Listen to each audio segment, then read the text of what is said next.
That's crazy as shit right there, yo. Go ahead. That's crazy. I ain't know. Goddamn, you ain't never tell me, nigga. How you not tell Hell me yeah. that? Huh? How you not tell me that, yo? What, did I knew them niggas?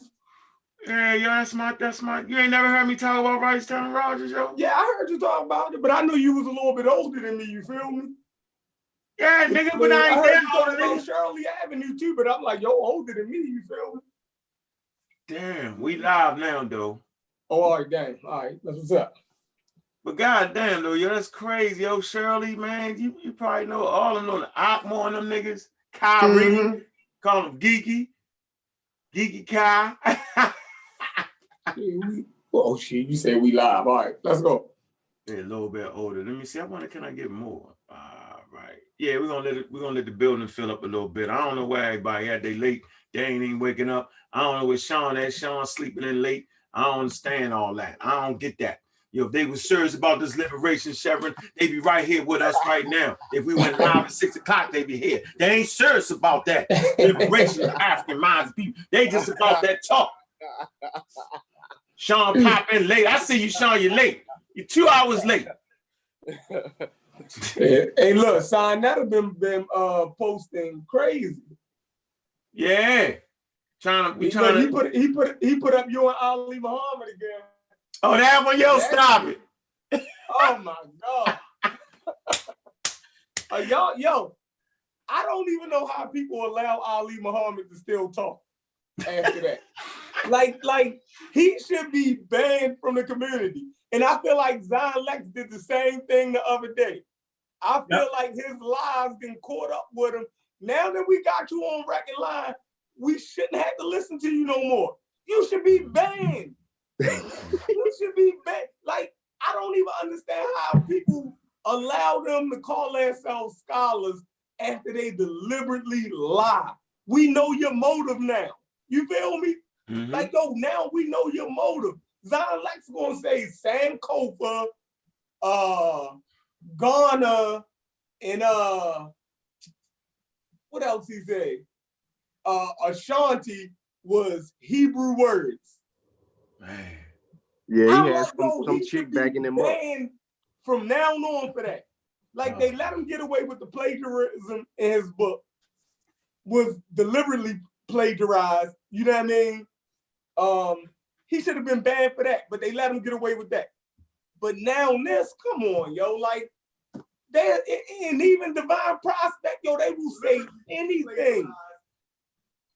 They will say anything to support their point, yo. That gotta get rid of them cats, yo. Like, well, we get rid of them with good information, yo. That's how we get rid of them. And see, most of the community, because you know the community is constantly flipping and new people coming in, they don't even know the legend. You know what I'm saying? They don't even know how we just officially smacked up everybody that they be listening to. Everybody tend to forget that, yo. That's nuts.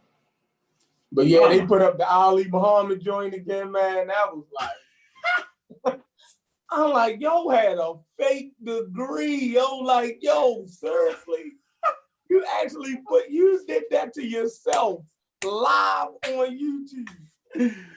Oh. And you kept saying, you said, let me see that degree. And I started laughing, didn't I? Hey, Sharon, come on, man. Look, man, listen, man. You know where we from, yo. You know what I'm saying? Listen, man, we just had a lovely conversation. You feel me? Right. So you exactly know where I'm from. I mean, you know, I ain't from the toughest neighborhood. See, you never hear me say that, bro. You never hear me say I was from the hood. No, you never hear me say that out my mouth, do you, bro? Because then you would say, man, I'm the front ass nigga. Wouldn't you? You would say, damn, this nigga. And I wouldn't listen. This is why it's important to tell the truth. How in the hell do I run across you, bro? How old are you? 40. You 40. So I'm 12 years older than you, right? Yep. Now imagine if I was perpetrating that, yo, and I'd have ran across you, be like, Uncle's a front ass nigga, yo.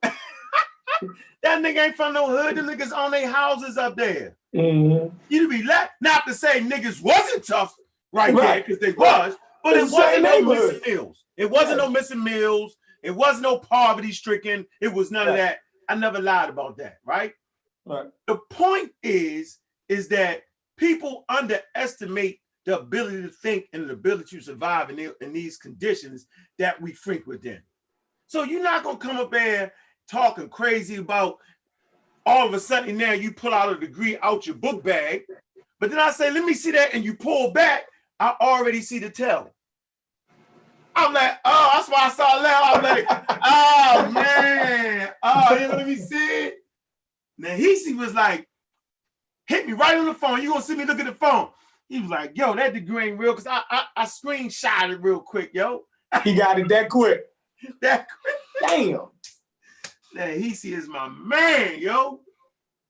See, the unsung hero in this thing, yo, is Nahisi, man. He don't like to really talk. This dude been there, yo, from day one, man, like official. You know what I mean? So shout out to brother Nahisi, man. That's what's up. Raw Squad official, man. Yeah, see, in my eyes, that's what killed Ali Muhammad. Yeah. It killed them for me. Like, I can't go backwards. You know what I mean? Because now I know what he do with information. You feel me? Like he play around with it. I see your boy Divine Prospect doing it a lot. You feel me? Like I can't even listen to Divine Prospect no more. Like I don't care what subject he talking about. I'm like, yo, he play around with the information too much. He try to make it say what he wanted to say. Like it ain't like he not reading the right material. He definitely read the right material, but he's what's the word for it? He's misquoting it. You feel me? He trying to say it's saying something completely different from what it's saying. Like I can't rock with that, yo. Get it? I can't rock with that, yo. You feel me? Like, and I seen Divine Prospect talking to the dude James White before, right? The white dude. Uh-huh. And they was going over the same information, but you could tell Divine didn't properly understand the information. Mm-hmm. He was quoting a lot of the stuff, but the dude James White, like, yo, you getting that all mixed up. You know what I mean? Mm-hmm. Like that don't go with that. You feel me? Like you. So I mean, them guys know what they doing, man. They do, yo. They that's why it's easy for us to go ahead and beat the brakes off of them. They know what they doing, yo. They halfway crooking it. That's why, you know, man, shout out to everybody in the chat room, man. I see the chat room is starting to fill up, man. Welcome to the Sunday school class. Me and Sharon got to run our damn mouth, yo. It's here at 11:30, man. Hey man, I've been up, man. You ain't been up. You just sent me the link like 5 minutes ago. I didn't. That's now you made that up. That was 10:30. I had that link out there. Let me check. Dr. Yaya, what's up, sis? How you doing? Love to the family. That guy. What's going on, man? Shout out to you. LB, what it do? Alexandria Davenport. Alexandria Davenport. What's good, man? Jay Carter, what's up with you? Kofi, what's up with you, man? That ain't Kofi, is it, yo? That Kofi?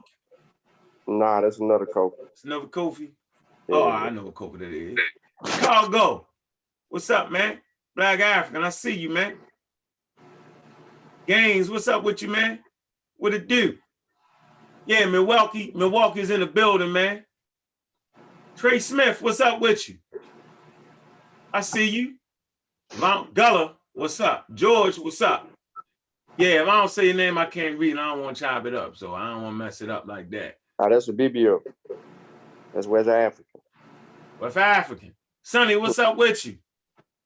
Man, appreciate everybody coming in. T. Washington, what's up? Enigma, what it do? All right. One dude. Yo, I want to shout out somebody, man. I know who's not going to catch it right now because of rehab, but he'll catch it later, man. My homeboy Quintus, man. October, like 22nd, like that night, man. Innocent dude, man, leaving a store out North Nashville. He was shot up in the car, yo. Slumped, left for dead. He ended up getting shot, losing control of his car and causing a 3-car accident.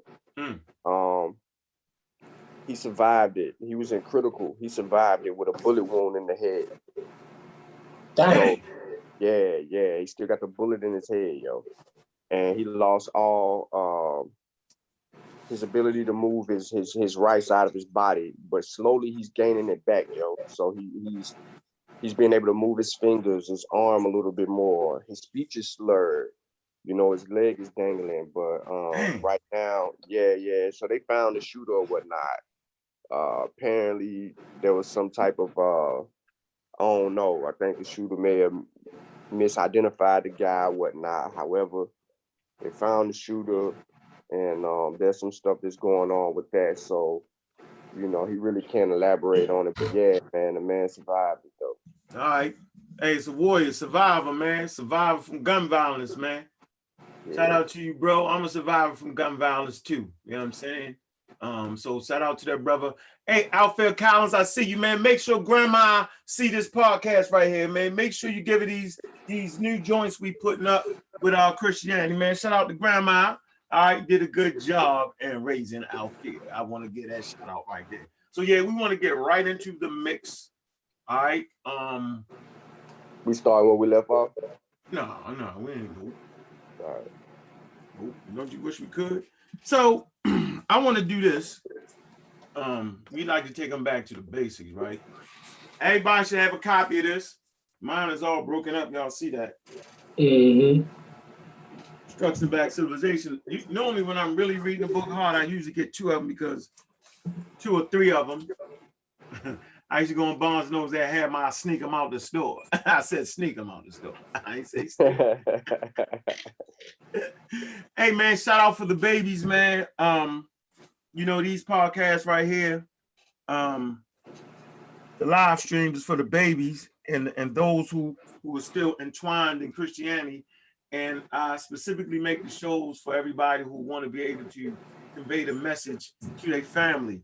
And you can send them to a place that's safe in the language, you know what I'm saying, and just safe, period. All right, so this is why we do this. Is a no cussing zone, right? We're going to express ourselves, but you know, this ain't for us. This is for the people coming in. And a lot of misinformation that they're trying to get a community these days, we've already covered all that. As a matter of fact, Jeremiah Judah, shout out to Jeremiah Judah, although you're a straight nut, I'm gonna say it. He tried to pull out a source the other day. People wasn't even using sources, right? Until we came on the scene, forcing their hand. So now we got Hebrews all outside the Bible. Get y'all butts back in the Bible. Hey Sharon, I can't even give them to read the Bible. I'm like, man, can we please go to the Bible? Go back to the Bible, right? Where y'all claim the 12 tribe chart come from. Can we read that? And they doing everything but read that. Come on, man. So let me start right here. All right. Always gonna have a book, always gonna have a source. Archaeology magazine. Dealing with saving the language of Jesus, biblical archaeology. You clearly see the picture of it, you can make it what you want. It's still artwork. Anyway, sign up for Bible archaeology. Don't let them trick you. All right, hold on. Let me grab this real quick. Hey, can't believe I knocked it on the floor. 1 second here. Couple of texts we're gonna be using here. I got Dr. Ben, African Origin of the Western Major Religions. Don't get spooked out by the title. Any source I give you, you got to check and double check. This is what we do around here. We check and double check. I also gonna hit this up from Babylon to Timbuktu. All right, we're Rudolph Windsor. Rudolph Windsor, right? He's one of them Hebrew scholars. Supposedly, this is where a lot of them ideas you'll hear being spewed into the community. Spewed into the community will come from him. And you know, then my work. Chronology of Human Evolution. Make sure y'all pick it up. Amazon. Make sure you get this, the Chronology of the Bible.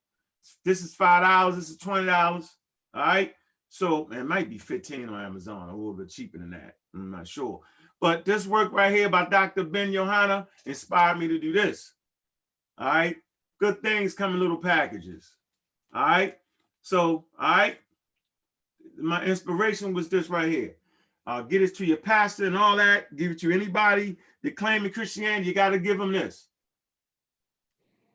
Very important. So, you know, these are the tools we're going to be using in the class. We're also going to start them off with Black Athena, one of them heavyweight books right here. And everybody that's taking this class and in this class should always get this. The encyclopedia of over 2,500 deities of the world.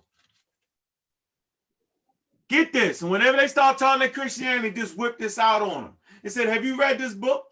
Have you even flipped through it? It's actually an encyclopedia, got all the major gods on planet Earth. And you would have to ask yourself, how arrogant, how non-studied, and how stuck in beliefs can a person be to claim that none of these gods are real and accurate? Only the Christian God is accurate. Only the Jewish God is accurate. And only the Muslim God is accurate. Right there, there is a dividing line between the rest of the world and these Middle Eastern cultures. This begins the dividing line of claiming they got the only God. This is the beginning of monotheism. And let's see what exactly happened in the advent of monotheism. So we'll come to Black Athena. Start the class. Black Athena page, I believe it's 8. Let me see. Get this roll, because we ain't gonna long join out this thing at all. How about that now? Man, all right. Nope. Nope. And you know when I was sitting here by myself, I was able to flip right to it. Now all of a sudden, that's the only thing that God can do, make pages get messed up. You can't find it. It's the power we got. Dang. Oh, do it every time, yo. He don't got enough power to stop our people from being enslaved, but he does have enough power to make a page disappear. Funny. I cannot believe this, yo. Like, really? I cannot slow the clap. Hey, Sean, say something. Oh, hold on. I got it. He tricked me. He made me look down when I supposed to look up. Yeah, volume 2. Go ahead. You want to say something quick, Sean, while I find it? Nah, well, yeah, man. Make sure that you support the GoFundMe link is dropped in the chat. I also put it in Brother Garfield's chat just a second ago. Remember, man, the December 15th is it's a battle. It's a battle going on, you know. The squad versus the anti-vaccine movement. Again, I'm gonna share the link again. Make sure y'all grab that link, man. Support, you know. We taking up ties this Sunday. Yeah, we taking up ties. Yeah, man, put your $1, $2, $5, $10, whatever you got, $100, $50. You know, when the squad is in New York, man, we don't want to burden our families. None of our YouTube channels are monetized, man. We do this on our own dime. It's time to support. Y'all always talk about when y'all gonna go against some Europeans. I personally don't think that going against Europeans is that much of a big deal, like a lot of people want to make it. But if that's the big deal, well, here we go. Y'all seem to think we was designed to go against the Black community. We was designed to go against the human community that infiltrate us with misinformation. It just so happens that the Europeans have infiltrated our community, and like we say around here, the majority of all of the pseudoisms that we have gotten into our pseudo community comes from Europeans. So we got the top-notch pseudos in their community on vaccines, the anti-vaccine movement started by John F. Kennedy Jr., right? He's the first one of note. And then the list goes on, all right? They're going to be spewing misinformation, all right? So we're going to use the scientific method and science to debunk them, all right? And we need your help. So when we're in New York, right, Dr. Mayad, Shinjeti, everybody, Brother Saw, man, we need to eat. Okay, we're not vegans where we can just walk around with nuts and berries. No, we're gonna need to be able to eat. All right, we're gonna need to be able to get around, and we're gonna need material. All right, this has to happen fast, y'all. So go ahead and support. You put the link in there, and y'all know what it is, man. I already got the plane ticket. Shout out to Sarnetta. All right, got that. So it's going down. Okay, it's definitely going down, man. Let me put you got the flyer, Sean? Nah, I ain't got that fly. Need some improvement, but I ain't got it. And so you can, I think it's gonna be a live stream too. Get a ticket, $30. Even if you're not going, just buy a daggone ticket. That's how other communities do it. Yeah, man. You know what I'm saying? That's what I did for like the raising awareness group. You know, I wasn't going to no event in Philly, but I just ended up just buying a ticket and showing support that way, you know. Mm-hmm. So even if you can't make it, you know what I mean? You could, if you're looking for something tangible for your investment, you know, just buy the ticket in good spirits. It's another way to support the event. And also the GoFundMe, you know, make sure you do that too, because people don't ask. Like, you know, y'all wasn't around when some people wasn't around when a year ago, 2 years ago, and the squad was driving around from library to library every other week or so, doing free lectures just for the community. Oh yeah. Mm-hmm. You know what I mean? So people wasn't around that and still doing stuff. Still do the free lectures. I think it's imperative, man, that we continue to build on if we want to attack the community the way that we want to attack it, then we need to invest in the things that could actually catapult us to their height. So absolutely, man. Support the squad. Continue to donate. Build it up. Let's build it up so that we can show some advanced support for people in the community we see as leaders and educators for our future. And you know, you used to go to church every Sunday and get lied to, and then, you know, give you 10% or whatever you did. You know what I mean? Every Sunday with no problem. This ain't no every Sunday thing, but this is something that is critical into the advancement of our people. So, you know, support it, man, and let's rock it. Let's rock it. Mm. Yeah, so there you go. Of December the 15th, that'll be Sunday, man. Be there, man. No holds barred, man. We going in, man. Look, we're gonna do our thing, man. All right. So there's a couple doctors on their side, and they're all advanced pseudos. So, you know, this is a fact. This is what it is, man. It's a link, Sean, where actually can, let me see. www.vaccine.eventbrite.com. Let me pull it. You got it? Yeah, I see it. Yeah, put that in there. I think it's gonna be a live stream, man. I expect we should have over 2,000 people watching the live stream, man. Y'all gotta go in, man. All right. We got 106 shares, man. Go to the actual flyer on Facebook, Frank Gary's page, man, and share that flyer, man. All right. Share that flyer. All right. I don't know where Chevron went at. Where the hell he went at? He right there, I think. Nope. You see him? Hold up. I thought it was there. Shit fell off, man. Fell off, yeah. No, I'm on Eventbrite right now. Vaccine date.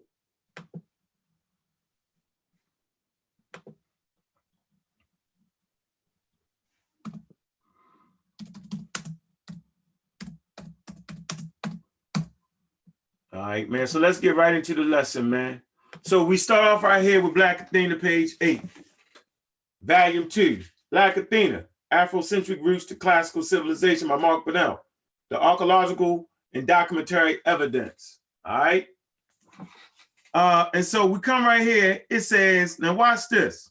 This is making a comparison to monotheism being introduced in the Middle East and slave cities, slave societies, and how both was detrimental.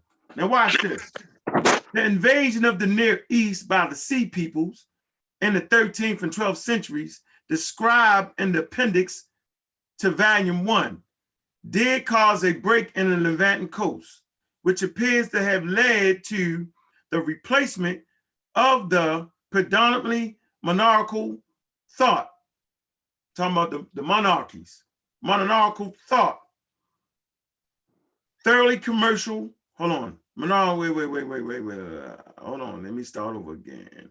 The 13th and 12th centuries described in Appendix of Volume 1 did cause a break in the Levantic coast, which appears to have led to the replacement of the predominantly monarchical thought through thoroughly commercial cities of the Bronze Age by cities of a new type, dominated by the temples, not a palace, and then the inauguration of what we may usually call slave societies. So when the sea peoples came in, they introduced what you would call slave societies. Okay, now watch this. Let's come down a little bit. Now watch this now. The destruction of civilizations accompanying the rise of monotheism included the destruction of civilizations accompanying the rise of monotheism included the loss of the great written languages of the early civilizations, Sumerian, Akkadian, and Egyptian. Hence the dramatic cultural break between 500 AD and 800 AD and 800 AD makes the disturbance of the 12th century BC look trivial. And so the introduction of slave societies in the 13th and the 12th century, right? That's them in comparison to the destruction that the monotheism brought to that area. Meaning they lost their cultural language. Language is culture, y'all. Language is culture. Culture is transmitted through the language. And so monotheism came in and switched all that up. You lose your Meta Nature. You lose your Akkadian. You know what I'm saying? You lose the Sumerian language. It's no longer used, right? And we can go on where temples start to be closed down in the whole 9 yards. So monotheism was even more destructive than the slave societies. Now that's something to ponder. Monotheism was more destructive to the ancient world than the slave societies? Man. So let's find out why. Let's come to destruction of Black civilization. Let's talk about how it was destructive, the advent of Christianity, Islam, and Judaism in Africa, how destructive it is. And so we should always have a map when we're dealing with our Bible class. So y'all need to break out your maps. And I hope y'all got your paper and pens, because geography is essential to understanding what we're talking about. I mean, extra essential. Because if you don't understand geography, man, you're done. Like, you're just in trouble and you become a laughing stock. And if you don't understand the Bible world, you'll actually think the Bible world is the whole world. Then you're bananas. You'll actually think that Roman Africa is the whole of Africa. You're bananas. You need to slow down. And let me say this slow. The Bible world does not encompass the whole world. It does not. As a matter of fact, the Bible, you can Google biblical world, right? And basically, these are the areas that are talked about in the Bible. They're not talking about North America, South America, Mesoamerica, which is in between North America and South America. They're not talking about Europe, right? They're not even talking about Australia. They're not talking about South Africa, Central Africa, West Africa, okay? Man, they might be talking about parts of Ethiopia, parts of Egypt, not the whole of Egypt. So we need to really let that sink in, that the biblical world does not encompass the whole world. How do we know? Because there weren't intercontinental ships at this time. There was no Google. We could Google it. There aren't any motor-powered ships. There aren't any satellite technology, no cell phones. Let me call Egypt. Let me book me a trip. It's none of that. We need to stop applying our cultural understanding of the world on a time period that did not know any of these things. So the first thing they should have taught you when dealing with the biblical narrative, that one, it's a cultural story, and two, it does not encompass the whole world. It only encompasses their world, their perspective. So when God created the world, he had only created their world, not the whole world. This is the first thing you should demand from your reverend or preacher. Rev, prove to me that they was talking about the whole world, bro. They can't do it. They didn't even know the shape of the earth. You know what I'm saying? They didn't know that. So, man, we got to really start reading our Bibles with all this in mind, because you'll get mystified and spooked out to think that God created the whole world when he didn't create the whole world. Their God only created their world, leaving out all these deities right here. Wasn't even thinking about them because they didn't even know about it. This is very important for us to really just settle down and really kind of grasp that. And if you can't grasp that, then you can't get it. You want to add something on that real quick, Brother Sean?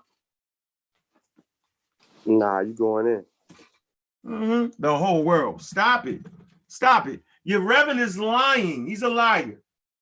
Your grandmother and your great-grandmother and your mother and your father, they're all, I don't want to call them liars. Yeah, they're lying if they say that Bible is talking about the whole world, because they didn't read it. And when you read the biblical narrative, you should probably read it with a map. Geography is very essential. Chronology is very essential. That's why we use chronology, right? You come to Dr. Ben's work, the chronology of the Bible, right? He's thought, when you get to that map, he said the chronological list of the original book of the dead, the Old Testament, New Testament, and Quran. He says stellar calendar in use by the ancient Nile Valley Africans and other Africans of the Great Lake regions, 10,000, 6,000 BCE. So there's a world that exists in 10,000 and 6,000 BCE, and they had a stellar calendar or star calendar dealing with the stars. You can go to Napata Playa. Am I saying that right, Sean? Napata, right? And they have these celestial clocks. Or Nept. I say it again. Say it again. Nah, I said, you said Napata. You talking about Napta Playa. Napta Playa. Yes, that's the correct pronunciation of it. And you can just you can Google that real fast. And they have some of the oldest orientation to the stars that predate Egypt. All right, maybe I'll bring it up if I can remember that. And then you will come to 4,000 BCE. It's the solar calendar in use by the ancient Nile Valley Africans dealing with the solar system. Okay. The Book of Coming Forth by Day and by Night was introduced in its revision state, also known today as the Book of the Dead, as translated in hieroglyphs English, Sir Wallace E. Burns, London, England, in 1885. That's when he was translating it, right? Then you got to watch this, y'all. Then you have the beginning of the beginning of the world. Creation story, adding to the Hebrew adaptation of Moses, the Pentecost, and much later. So at 3,760 BCE, you got to go to Bishop Ussher. Hey, Sean, you got a minute to look that Bishop Ussher up real quick? Yeah. I talk about Bishop Ussher in my new book that's coming out. All right? And how he did some scientific calculation and all that would say that the world started at around 4,000 BC, sometime in October the 1st at 9 o'clock in the morning. Yeah, that's what they all thought it was, right? They all thought it was. Now, don't quote me on the actual dates. James Ussher, right? Huh? James Ussher, 1625. Bishop Ussher. He's a bishop. Yeah. The white boy, right? Yeah. Right. Okay. James, they calling him James Ussher. Okay. The Church of Ireland Archbishop of Armagh and primate of all Ireland between 1625 and 1656.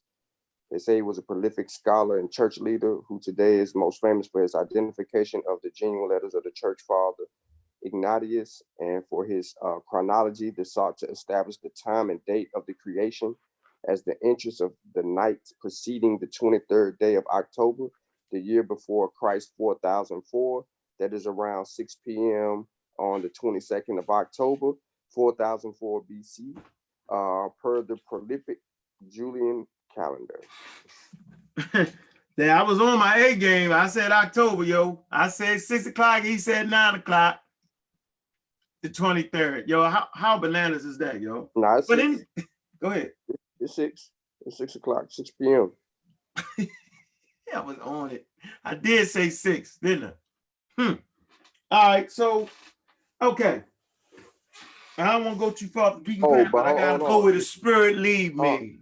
What? Yeah, I know, but it says the time of Ursh's chronology is frequently misquoted as being 9 a.m., noon, or 9 p.m. on October 23rd.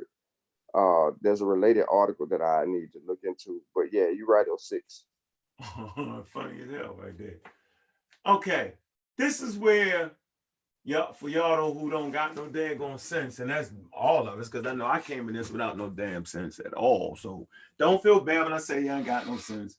It's a joke. Everybody relax. You need to have fun. It's a damn joke. Not into this.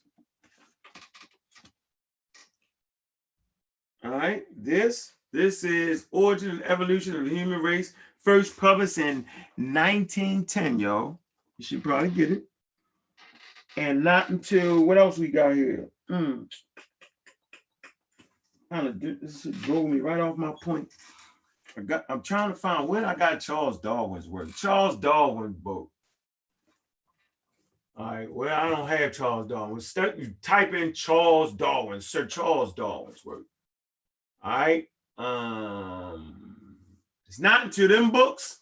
It's not until Albert Churchwood, Victorian scientist, Albert Churchwood, and Charles Darwin, right, came in, bringing science, or the natural sciences in. Before that point, the whole world actually thought that, you know what? I don't want to say the whole world. I'm making that mistake.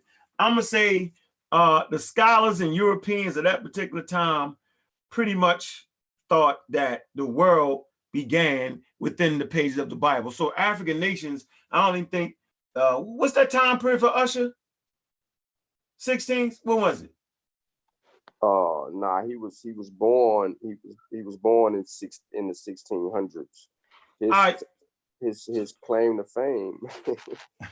He says the world was created October 22nd, 4004 BCE, 6 p.m. Some people misquote him as saying it's October 23rd, 4004 BCE at 9 p.m. All right. So, well, my point is very that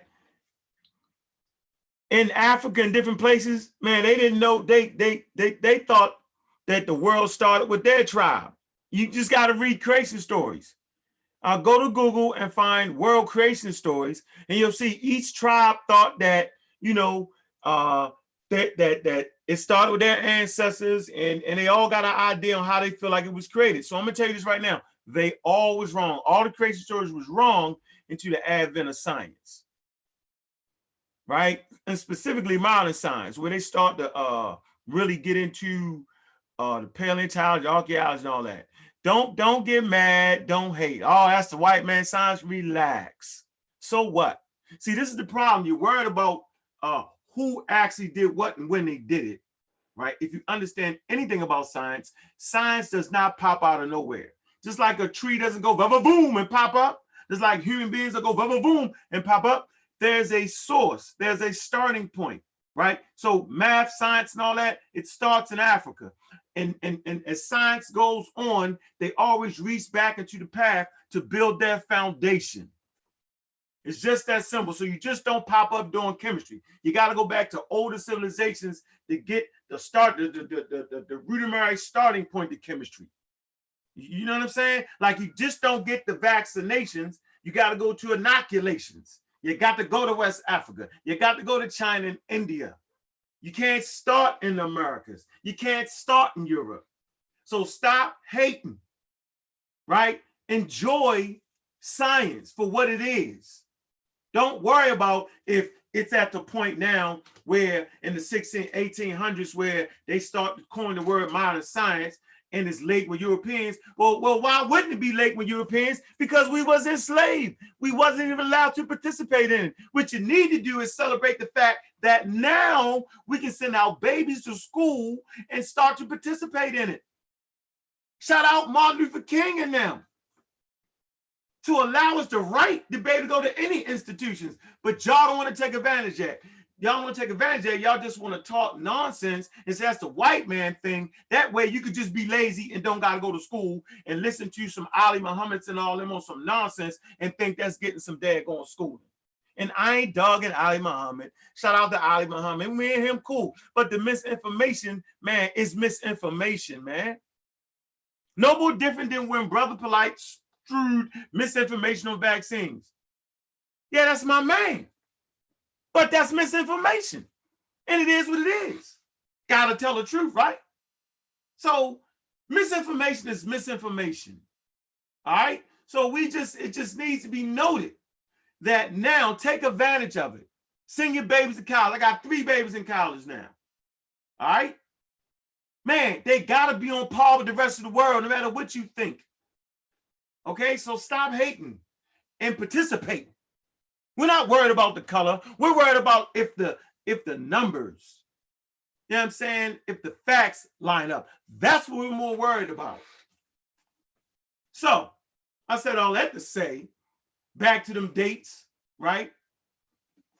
Back to the point where, thank goodness for Darwin and them, Africans wasn't digging up graves. That ain't what we was doing. That was sacred not to do that, to grab fossils.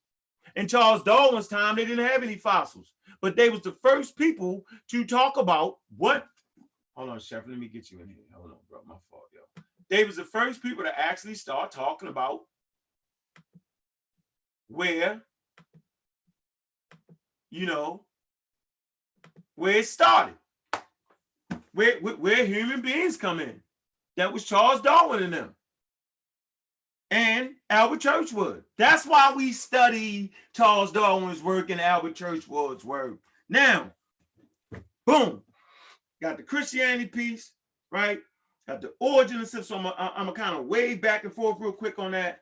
So I want to come to why these Hebrews are real crazy, because they use people like Rudolph Windsor, right? And this is why I say use a daggone map. This is why I say study evolution. If you study evolution, you'll understand where humans first traversed from, right? You'll understand why vaccines are so important. That's why you know what I mean? I wanted to be groundbreaking. I wanted to get a community something that they could really, you know, I give you a tool and then you got to take advantage of it. So studying biology and biological human evolution is vital to understanding your damn story, because they could trick you with the Bible. But the Bible don't even say that human beings start in Africa. That's the point. According to Rudolph Windsor on page 54, From Babylon to Timbuktu, a horrible book. And yes, you got to have horrible books in your library to understand what the misinformation is. Okay? So how and where did Africa receive its Black population? Did it come from the south, east, north, the west, across the mighty oceans? Or did this population originate in the interior of the continent through a gradual process of evolution? You got a question mark there. So he's already anti-evolution. You know what I'm saying? So that means he's anti-science. What'd you say? You said you're on page 54? Yeah, you got that book? Yeah. 54. Go ahead. Okay. So he talks about, Herbert Windif and Basil Davidson say that it presumably came from Mesopotamia, Babylonia. Okay, so he's talking about this Asiatic thing right now. Whenever you start talking about the Middle East and populations come from the Middle East and Babylon and all that, that's the Asiatic. That's where the nation of Islam, the nation of God's earth got their thing from. Asiatic black man in Asia, because they thought that life started in Asia. That human life started in Asia. All right? That's where you get these sayings from in our community. So out of Asia. They don't even understand the evolutionary theory talking about out of Asia. So the out of Asia, you know what I'm saying, man, that thing been beat back. But there are aspects of Asia that are important, because just maybe prior to Homo sapiens sapiens, maybe some type of archaic humans, right, or archaic finds might have came out of Africa. I mean, out of Asia, maybe. But one thing's for certain, two things for sure. Homo sapiens sapien developed in Africa. Thus, we have the out of Africa theory, which is dealing with Homo sapiens sapiens. So boom. So we right back to Rudolph Windsor, misinformation. Was that the second paragraph? It says the history of the ancient black Jews. He hit you with the ancient black Jews because he's not familiar with this, y'all. Boom, boom, boom, boom, boom, boom, boom, boom. Always got to get an anthropology book, right? Always get an anthropology book. There's certain key features in what we're doing that would make you boom, got lucky. Page 123. And it's advantages and disadvantages depending on the environment of dark and light skin color. So just basically, this is just talking about dark and light skin and where it actually resides, right? And you know, I've always talked about the skin map. So by the time you go to Mesopotamia area, these people are brown. These people would not be white based off the skin map. Look up the skin map, right? I don't want to get too deep in it today, but when he say the black Israelites from Mesopotamia, well, goddamn right, they was brown. The majority of human beings are in the temperate zones, and the temperate zones are the areas where the sun and heat is more prevalent than cold. A whole lot of life is not originated in the Arctics like that, man. Let's see. Hold on. If I can just whip this real quick for y'all. Oh man, ancient civilization of the old world. Real fast. Yeah, so right here. Dang.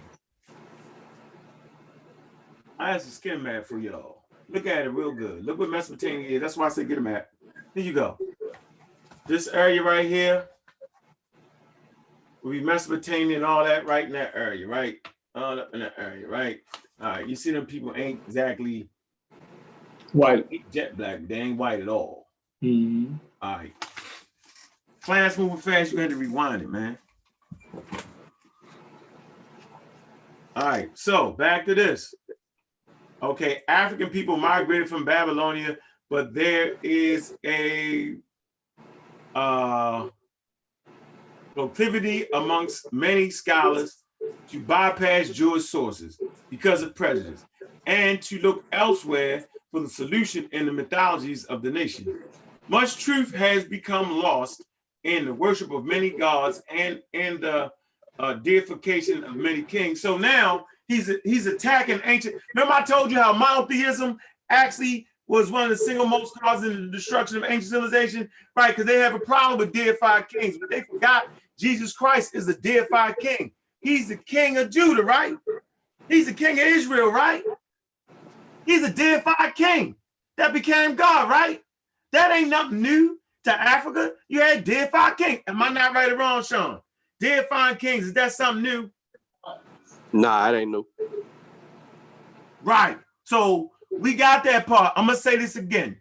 Deifying kings is an African idea, or shall I say, an ancient world idea prior to Jesus Christ being deified in the book of Matthew, where the dove come down and all of a sudden he becomes deified, where he becomes Christos, which is a Greek word for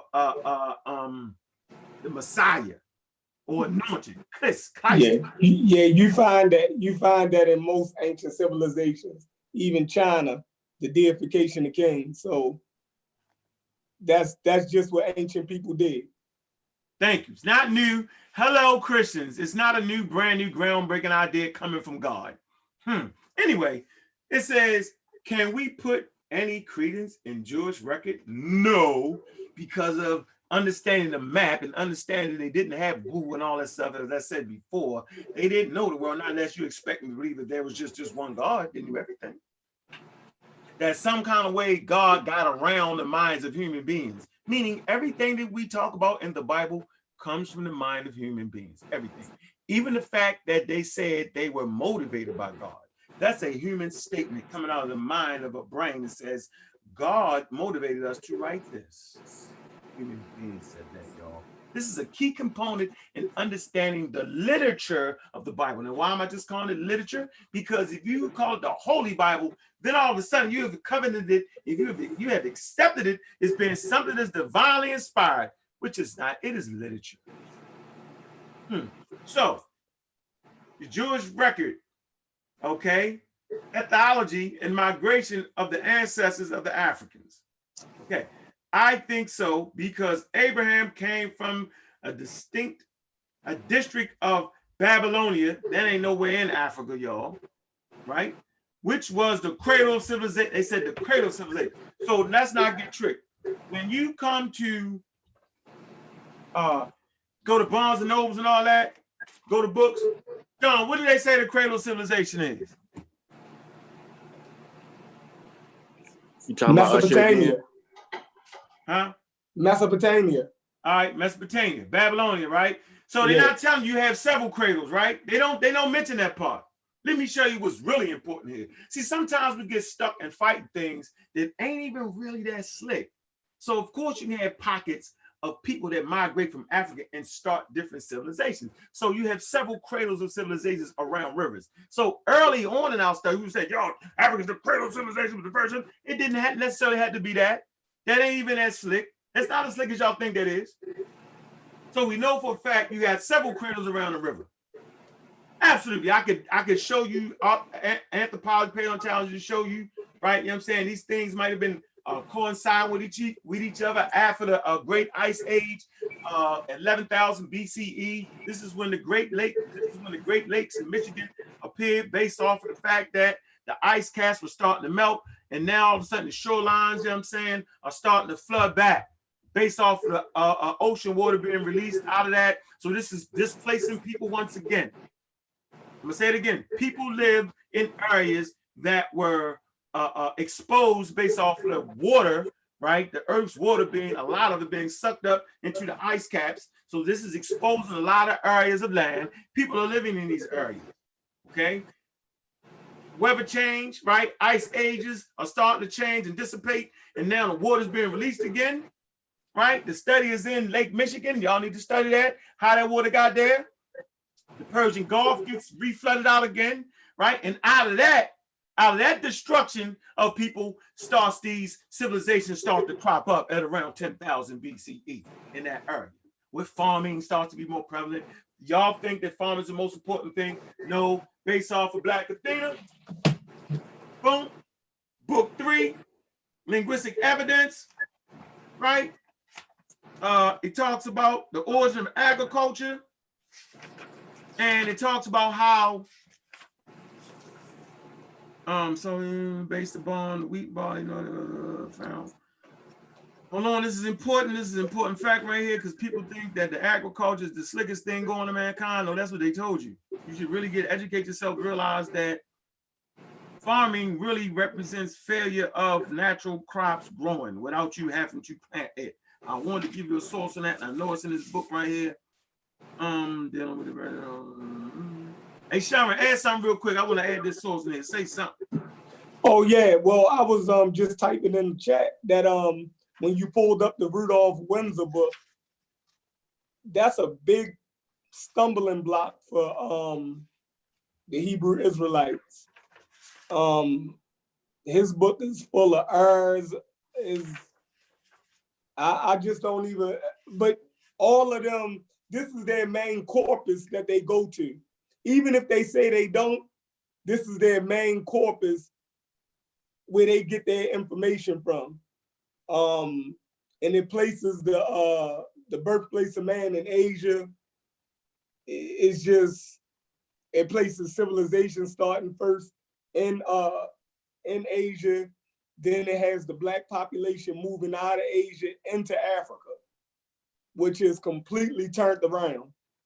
Like, so this causes a lot of problems for them. But this is what religious people thought in the 1800s. You dig what I'm saying? So the information is way outdated.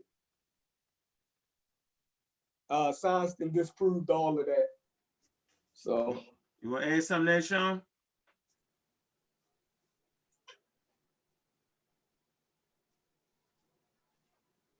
All right, he on me. So let's come to page 52, right? And I was talking about the advent of farm and how we also fell for that nonsense. So we fell for the cradle of civilization. We fought over that. When the truth is, you got pockets of civilizations, right? We fought over skin color when the original Homo sapiens sapiens and archaic humans. When I say archaic humans, we're saying prior to AMH, anatomically modern humans came, everybody was brown and black. So that wasn't even slick. Being brown and black wasn't slick. It was only slick for the protection of the sun. That's why your skin color is so important to Homo sapiens sapiens, because it protects you from the harmful rays. All right, I ain't gonna get into all that right now. That's why that's super slick. But not the fact that I'm black and I'm proud. You should be proud that you blocked out that sun. So right here to agriculture right now. So we dispelled the myth of worrying about being a cradle civilization, because there's several pockets of cradles. So they only mention Mesopotamia when they write their books. So now we're including the African cradle within that, right? And I'm gonna show y'all something that we got that can't nobody deal with. So watch this. Let's deal with farming and how we thought we would fight over farming, how important that was. Farming wasn't as slick as they told us in school. So the origins of agriculture on page 52, Black Athena, book 3. Break up of the Middle Nile culture. Now watch this. It says, until about 40 years ago, prehistorians simply saw the adaptation of agriculture as an advance of knowledge and technique worthy of the title revolution. More recently, however, this idea has been qualified by the discovery that many peoples who gathered wild fruits, tubers, and grains today have a good knowledge of plant propagation, but are still reluctant to grow foods. So just because we wasn't farming didn't mean we didn't have an adequate understanding of plants. See, they try to fake you out, or even needed to farm. They always try to fake you out. That's why these classes are very important and very informative, so that you don't fall into these pitfalls that we fell into early on trying to get our story. Now watch this. They argue quite reasonably that since they can reap enough wild plants, why should they go to the trouble of sowing them? In some ways, then, the adaptation of cultivation should be seen not as progressive, but as a result of failure. The failure of wild plants to sustain the population. There you go. We can go on and say, on the other hand, once women and men began to select grains for planting, generic planting could certainly have raised yields sharply. This increase, coupled with the greater regularity of harvest, can allow for bigger grain supplies, right, that could support a much higher population diversity. There you go, y'all. So here we go, there we go. You can even go to Napata Player, and they was the first ones to actually invent like great large storage bins areas. So they would actually pick the crops and the plants and put them in these storage areas. You feel me? They will also have supply of water underneath of the earth. I mean, they built these things. All right. So I just want to kind of put that out there. There you go. So Rudolph Windsor, back to Rudolph Windsor, right? And he goes on to say, he talks about Abraham, which is a mythological character no matter what they say. So whenever you read the story and somebody say Abraham, they're taking you back to the Bible. That's the only place you can literally verify who Abraham is. Remember, you should not feel pressure to believe a story that was created by the people that imagined the story. Let me say this a different way. You should not feel the pressure to believe in any God or any this or any of that based off of a story written by the people who came up with the story. You need to look for outside sources. So if you want to know about Christianity, you should read Roman sources. They ain't got no dog in the fight. If you want to know about Native American population, you know what I'm saying? You want to learn about anything, don't listen to the Native Americans. Go outside of the Native Americans, right? And then couple that with what they say and see how things line up. That's how it's done. But not just listen to the Native Americans when they say they come from America and they have been nowhere else. That's what a lot of Native Americans say, that this has always been their home. That's a good point, though. Hey, because one of the books that you just pointed out, Black Athena, Martin Burnell, he actually did what you just said.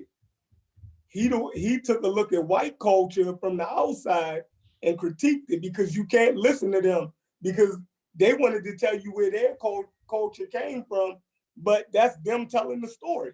They never really have anybody to critique them. You know what I mean? So that's an excellent point. Mm-hmm. That's it. And Martin Burnell did that in Black Athena. So there you go. So anyway, back to this guy right here. He said the Hamites began to arrive in Africa. So he's done. See, you're done. When you say the Hamites began to arrive in Africa, first of all, he's right, based off of the Jewish narrative. I'm going to say this again. Rudolph Windsor is right, based off of the biblical narrative. So all y'all divine pseudo, and all y'all Black Hebrews to try to couple, you know what I'm saying, the Bible with the out of Africa theory, you're lying. You've been disingenuous. The Bible clearly states that Ham and them migrated into Africa. So Rudolph Windsor is right, based off of the biblical narrative, that the population of the human population, because the Garden of Eden is not in Africa, and I challenge anybody to prove that the Garden of Eden is in Africa. It said rivers went up out of the garden into Africa or into these areas. So it was there, and the rivers came up out of that into other areas. That's what it says. So he's right based off of the biblical narrative, but based off of the scientific explanation, he's teaching you once again that Asiatic black man. That's what he's doing. So we're coming to origins and evolution. Hold on. Origin and evolution of the human race. Albert Charles Wood, he makes a very profound statement right here on page. I'm gonna show y'all, whenever they start talking about age and all that, that's the Asiatic black man, nation gods on earth, and Nation Islam. They all follow that narrative. So you go to chapter 1, Africa, the birthplace of man. He is one of the first guys that was talking about Africa be the birthplace of man. He and Charles Darwin is some of the first people. They just so happen to be white. Remember, we enslaved at this point. We ain't getting into the studies. We're coming from tribes in Africa that didn't know about the whole damn world, and ain't nothing wrong with that. Stop acting like it's something wrong with that. Stop trying to make up stuff. Well, we sailed to America. Stop it. That ain't. They got us arguing over shit that ain't even important, y'all. I know I was involved in arguments. That's not even important. So right here, he says, from studies I have made during many years, I am fully convinced that the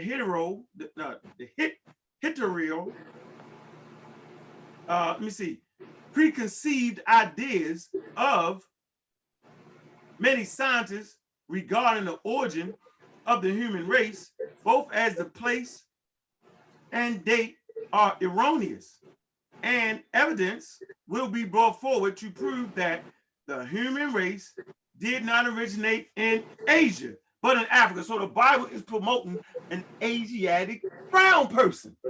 Remember that area, the skin map? These people are brown and all in that area, right? So Windsor is right based off the biblical narrative, which is not talking about the whole world. It's only talking about the culture that couldn't have known where humans originated. They didn't even know about where humans originated until you start talking about Albert Churchwood and them. Grave robbing. You got to start robbing some graves to really get the real story. Hate to say it, you have to go against a lot of ancient cultures to start to really put the story together, y'all. Oh man, look at them, they did so what? Thank goodness they robbed some graves to get the daggone story. But let me make this point, very key. Charles Darwin and them during their time, they had not found any human fossils yet. What they found was extinct apes fossils. And they were saying, based off of that, wherever we find the odors of something, this is where the origin of it is. Boom. You can find that in the work chapter 1, chapter 2, Man, God, and Civilization. Take note, Man, God, and Civilization. So first you gotta have a daggone man to even make up a God to even start a daggone civilization. But always start with us when we talk about information, whether it's scientific or whether it's mythology. I hope that didn't fly over y'all head. Now, this evidence will be objective and subjective as proofs of my contention against all learned men of the present day. So all learned men of the present day was always talking about Asia. It's the birthplace of humanity. Thus you get nation gods and earth and the nation Islam. Where you get the statement, and the Moors, where you get the statement, the Asiatic black man. There you go. So they're, make this note, they're using European. It's not nothing wrong with using European, but it's wrong with using European sources that are just wrong and outdated. That's the wrong part, that the European sources are outdated and wrong. That's the problem with using that. Okay, the first question which arises is this: when and where did man make its first appearance on this earth? Biblical scholars tell you, like Rudolph Windsor, I just added that in there. Biblical scholars tell you about 6,000 years ago in Asia. The Aryan school, now watch the Aryan school, like the Aryan model, the Aryan school, watch this. The racist model, watch this. The Aryan school in Asia about 20,000 years ago. So the Nation of Islam is promoting racism, white supremacy when they talk about the Asiatic black man. Nation gods on earth is supporting racism, white supremacy, the Aryan model when they talk about the Asiatic black man. And I'm not saying they did this on purpose. I am simply saying based off the fact we was enslaved, kidnapped, right, and wasn't allowed to get to our story, you know what I'm saying, for real, we went with what we went with. Okay, so I'm not knocking them for that. I'm saying it's 2019, damn near 2020, right? And damn is not a cuss word because you can find it in the Bible. Be damned. The fact that they're still using that is wrong, right? And out of order for these next generations coming up. That's what I'm telling you. And none of them can get around this statement. Not at all. Others, including many scientists in Asia, okay, or in some mythical land which has now disappeared. All of them have denied Africa as the home of man. Yeah, you know how they talk about the land of Mu and all that. That's Ali Muhammad and them. That's the European CEOs come with all that Atlantis and all that foolery, man. So that's what that is right there. So we got that straight now. So y'all don't be mystified about the cradle civilization. Now, let me show you what's really deep right here. Let's come in right here real quick. Then we're gonna move on real fast. It's 12:08. We'll be out of here by 12:30, y'all. All right. Let's jump right here real quick to the Journal of Nature. All right. I'm gonna show you what they can't get past. Remember I mentioned, I said I'm gonna show you what they can't get past, where they can't introduce Asia to you, and they can't introduce that and the other, and they can't play the cradle civilization over you. We need to be looking at the crucible of culture. Is what's really important. Y'all. Here you go. Let me click this on. All right, let me share the screen. We're gonna come to the Journal of Nature. There ain't never coming no sources for y'all. We'll come to the Journal of Nature. And after we do this, we're gonna figure out where they was first called Christians at. Yeah, we moving in this way. So y'all can see it, right? Hey.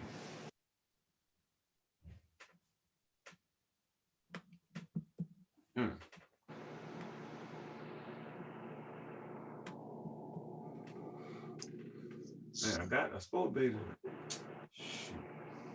Let me do it like this. So we see right here, the source is Nature, the International Weekly Journal of Science. This says the crucible of culture. This is what's important.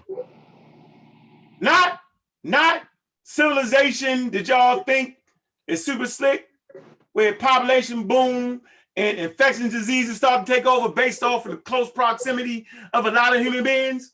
Is why we're going to defeat them in their argument on the vaccines, because nature is best to tell the story of infectious diseases and how human beings had to come up with ideas to thwart it.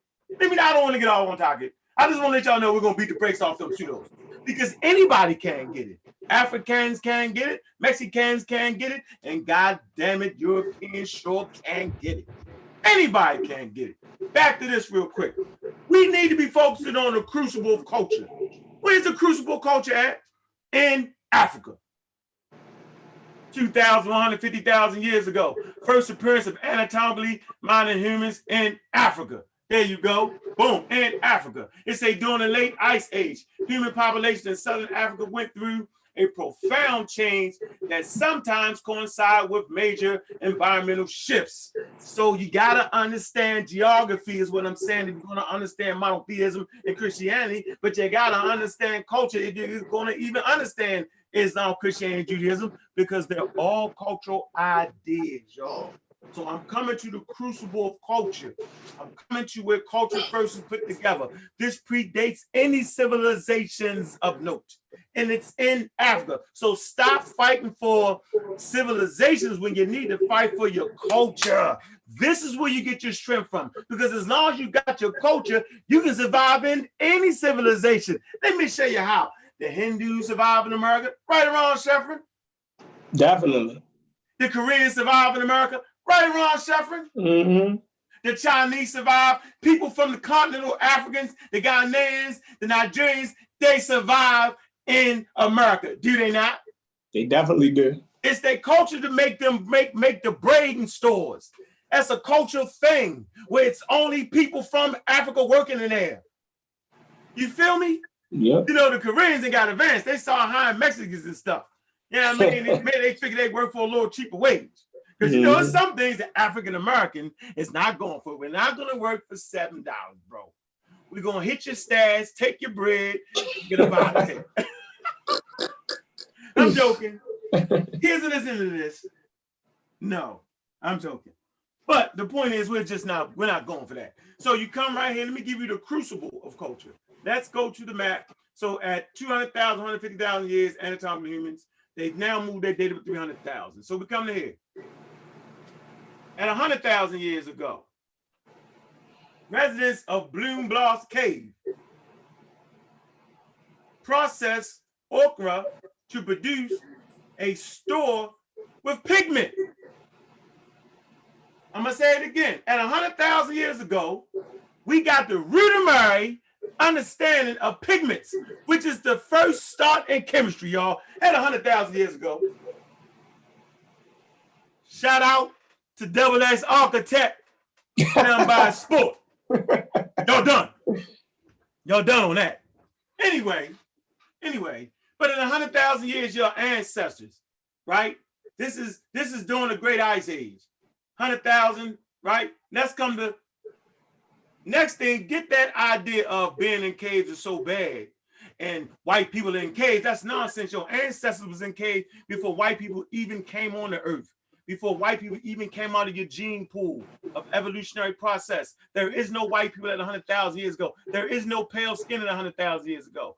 Only people that have the protection from the sun is around right now. There is nobody else living anywhere at this point. Just in Africa. Now watch this. Clinical Point, Africa, Bloom-Bloss Cave. Y'all see them stars right there?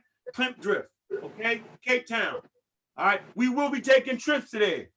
The Master Clan Warrior and Amaral Squad, we will be putting together trips going to South Africa, y'all. This will be our legacy, and this I promise y'all.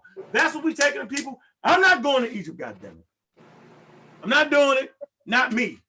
I'm going to South Africa where the crucible culture is, so people can understand that the culture is the most important thing.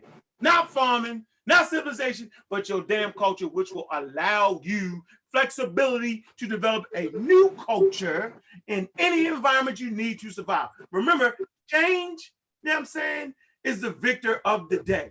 Those things that can change and manipulate and mutate into certain environments will survive over those who cannot. So if you stuck in thinking you can take some dice and some bones and stop those intercontinental ships from blowing you up, then you're going to get wiped out. If you think you can make some type of prayer, you know what I'm saying, that'll get you through school without studying hard, then you're going to get wiped out. If you think that you can pray to something and magically make something appear, then you're done. I'm not saying don't be religious. I'm saying put it in its proper context. Your morality does not come out your religion. Your morality comes out of an agreed way of acting by other human beings around you. And I'm not going to say that twice. So let's go to number 2 point in the crucible culture. Still Bay culture, inhabitants, Bloom-Bloss Cave and other sites in South Africa. Engraved orchid shows the clearest evidence of early symbolic thought. So you can't even conceive a Bible without having a symbolic thought. You can't even conceive a civilization without having a symbolic thought. Hey, Sheffrin and Sean, make sure y'all get your Bibles ready, because I'm going to go into the Bible and get us out of here. There you go, Still Babe culture, okay? Y'all see it on the timeline, 75,000 years ago. Still Babe culture disappears. Now, cooler phase with lower sea levels exposed, right? Continental shelves provide new inhabitants for humans. All right, so they live in all these areas, y'all. It is the tip of Africa, South Africa. Now, 5. Let's come to 4. Howison's port culture. Let me say it again. Howison's port culture. Look that up. Flourishes in South Africa between 50,000 and 75,000 years ago. All right? Let's say it again. Howison's port culture flourishes in Africa. All right? Southern Africa. Now, 5. Expansion of modern human population in Africa and onto other continents between 50 and 100,000 years ago, y'all. So the crucible of culture is in Africa. Nowhere else. Culture will develop civilizations, y'all. Like ideas. Ways to manipulate your environment comes out of understanding your culture. And that's why we've been behind so much, because we do not understand culture and the flexibility that culture affords us so that we can survive. Culture will identify your enemies. So we know that drugs is an enemy in the Black community based off of the culture. And you know, Sheffrin, we talked about that. Okay. Right? So your culture will tell you, man, you shouldn't mess with that. Or your culture will tell you, man, you need to know how to get some money off of that. I'm not saying negative or positive, y'all. The whole United States was based off of some kind of crazy crimes, right? But when you promote that crime in your community, you're decimating it, and your culture will tell you how many. I talked about all the young. I tell you that I felt like I was personally responsible, right, for all the lives that was taken in Hilltop. You feel me? Based off my bad example of what it was to be a man in America. So for me, I felt like being a man in America is having money, you know what I'm saying, having a lot of it, and being that nigga. You feel me? All right, now, I was always saying you need to have a business with that message. God damn, man. How many niggas died trying to get to the point that I made it to, Sheffrin? That's the crazy part. Trying to follow my example of having businesses and stuff. We talked about the area where I had businesses at, you know what I'm saying? We talked about all of that. I ain't going to bring it up right now because that's not important. We're not going to glorify ignorant ass behavior. Not going to glorify that. But what I'm trying to tell you is it's your culture that will examine if selling drugs in our community helps us or hampers us. Based off what I see, we lost a lot of lives. That most people that I know of, 99.99% of them, wind up in prison. Shout out to my man, Brian Bagley. That was my bodyguard, right? He did 13 years in prison for shooting a police officer in the head when we was about 12, 13 years old. Matter of fact, the first time I got locked up was when I was 12 years old, and I was with Brian Bagley, and we was in Luckman Park, and we were sitting on the bench, and we were smoking weed. You know what I'm saying? Y'all had about 50 bags of weed on there. Back then, your ass is getting locked up for real with 50 bags of weed on you. You're going straight to jail. And so the undercover police rolled up on us. We sitting there, I'm high as a motherfucker. I'm like, oh shit. They snuck up on us, yo, and they started the searches. They pulled me to the side. They say, look, man, you looking kind of young. Now, Brian Bagley was about 2 years older than me, but he was heavy set and he was thick, so he looked way older than me. He was like, man, look, bro, I know you just said getting out. We see him in this park all the time. Where in the hell do we got the weed at? I know he got us somewhere, man. We just want to get on the street. I looked at him like, man, I don't even know what y'all talking about. They was like, what? So you gonna protect him? I was like, look, man, I want my mother and my father, man. Because I'm underage, right? They're like, okay, well, you're going to jail with him. So they proceeded to lock us up, the handcuffs, and they locked us up, right? When I got out of jail, my man was forever indebted to me. He was like, bro, you didn't turn on me. You know what I'm saying? They'd have let you walk. If you'd have told on me and you didn't, he said, I'm forever indebted to you. Okay, so after later on down the line, he ended up shooting police in the head. He was gone for 13 years. By the time he came back out, you know, we was on our string of what we considered to be businessmen and get money, which was a bunch of losing your life shit. I said all that to say was shout out to Brian Bagley. You know what I'm saying? He lost his life in this struggle, in this thing we call our business, right? Shout out to all the young brothers and sisters that lost their lives trying to live up to the examples that I set. Shout out to them, man. You know what I'm saying? Peace be with their families that lost these young lives, man. You know what I'm saying? So, you know, decimate the whole community. So our culture will teach us that selling drugs ain't the best way. No matter what y'all think. That more people lost their lives in trying to do it and trying to be successful than would have been successful if they just went to school and took the slow route. Look up the story, The Tortoise and the Hare. That's a very, very important story. I took the rabbit or the hare, right? I know some brothers that took the tortoise. Everybody on my side, 99% of them is dead. And those who took the turtle or the tortoise, they're still around.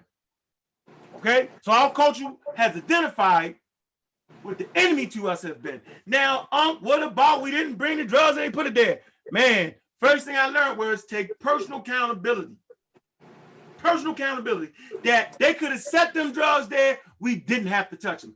Of course, the conditions were right for that.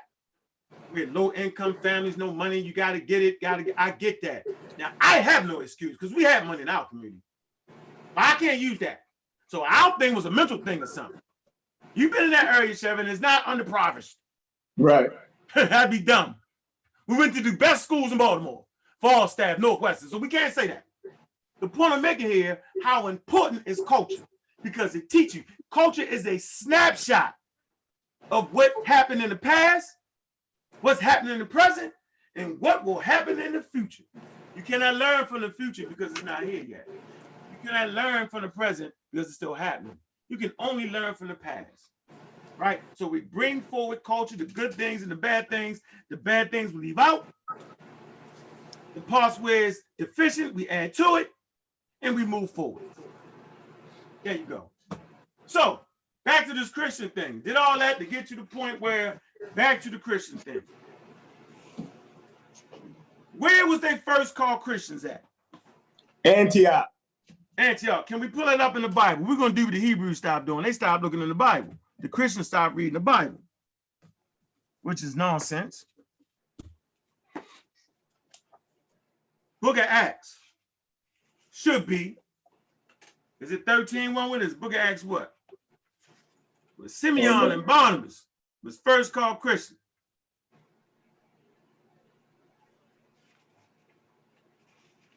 And they was first called Christians in Antioch.